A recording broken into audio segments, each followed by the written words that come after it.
The key to skipping rocks is first you gotta find the right rock, of course. And this one right here looks to be pretty good. It doesn't have any real sharp edges and it's nice and flat. And you don't want it to be like too big or too small. This is a little on the small side, but I think it'll work really well. Arya has found another skipping rock.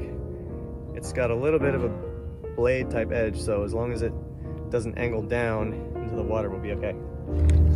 This water right now is perfect. Sometimes if there's waves in the water, you can catch a wave and your rock will just stop and sink. But this is darn near perfect. So you want to position yourself as low to the water as you can, a nice wide stance. So we want this finger as our guiding finger, and then these just to sandwich in between.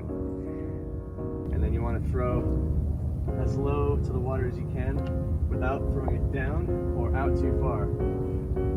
And then you also want to make sure, ideally, that it's angled kind of back a little bit so it can skip. Alright, here we go.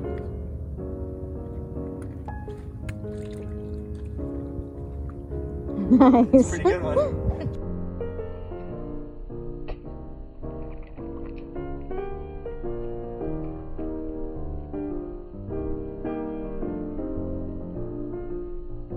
Should we try Ari's rock? Yep.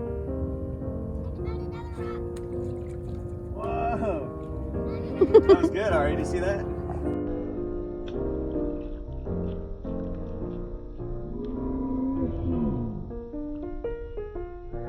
Another one. Another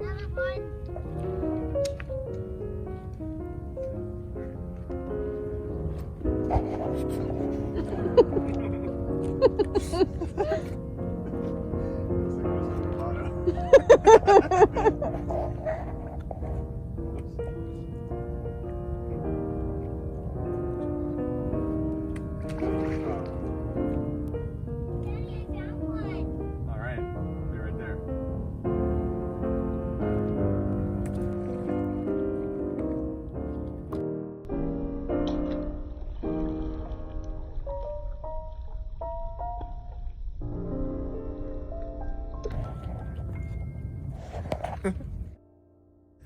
That's it. Daddy found it.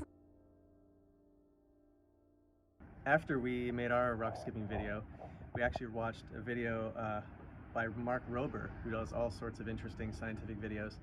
And he did one on rock skipping and illustrated that it's actually the best if you have a 20-degree angle down to the water and a 20% back pitch on your rock, and spin it as fast as possible as it leaves your hand so it acts as a gyroscope, which makes perfect sense.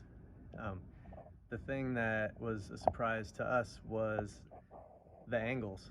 You're not supposed to be as low as you possibly can to the water. You actually want a little bit of downward velocity so that it springs back up and keeps skipping. So that's our update. Go check out Mark Rober's videos, they're really awesome.